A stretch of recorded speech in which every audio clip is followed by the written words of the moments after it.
When the Lunar New Year arrives this weekend, towns and cities on the other side of the world in Asia are going to be throwing gigantic civic parties to welcome in the arrival of the Year of the Rabbit. Now, here on Delmarva, many of our Asian families and astrology buffs are also celebrating as well, but quietly. Our towns don't have the big fireworks shows or parades planned, but there is one person who wants to celebrate, and he's got an idea for a place you might want to visit during the coming Year of the Rabbit. You've probably figured out by now.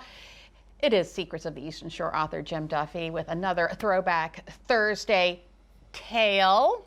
Okay. Okay. I see what you're doing. Oh, you see what I did? Okay, I'm gonna go take it one step further. What harebrained story do you have? Harebrained story do you have right now for us? Jim, you need to get started, okay? Let's jump down this rabbit hole, shall we? Oh, It's not going to stop, is it? Cape Henlopen State Park. Okay. Right?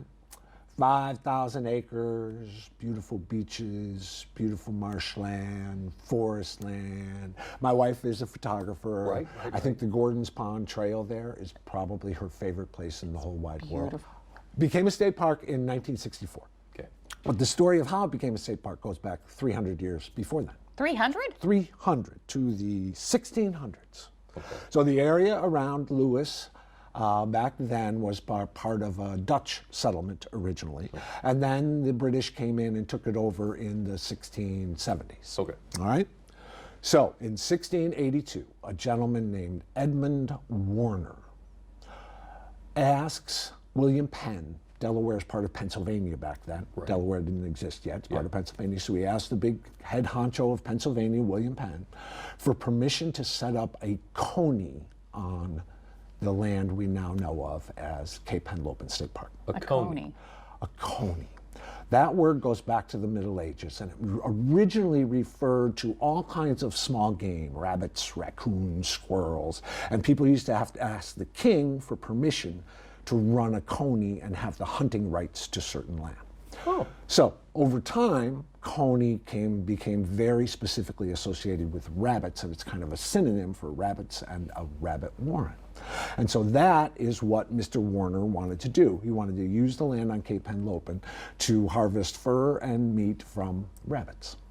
They granted his request, but they did it with a really fascinating stipulation. They said, yes, you have the hunting rights to that land, but that's all you have. You don't own the land. That land shall lie forever, big fancy 1600s language, shall lie forever free and free to the people of Sussex County. Really? Yes. You know, is it still, I mean, did that stick? So it's come up over and over and over again, scores of times in court cases and in legislative hearings, and the Warner grant has this big legal history, and people keep bringing it up going, no, you can't do that on Cape Henlopen because William Penn said this back in 1682. So the land there is now it's 5,000 acres. It used to be a little bit bigger, but we still have that 5,000 acres that's beautifully open to the public. And the way I think about this, we all learned high school history class. There's always a big section about how Theodore Roosevelt created the national park system and how great that is, all those parks out west and everything like that. As I got to know this story, I'm thinking those classes should be revised because Theodore Roosevelt was kind of following in the footsteps of William Penn and the people of Sussex County, who originally set aside all of this beautiful land and said, no, no, no, you're not using that. That's for the people. We're just going to go and admire how beautiful it is. And the rabbits are safe now. The rabbits are safe now. I love a happy ending. No, I didn't know any of that. Happy Lunar New Year. Happy Lunar New Year. Happy Lunar Year to you, Jim Duffy, Secrets of the Eastern Shore. Thanks for leading us down the rabbit hole today. Yeah, there you go. You're the best.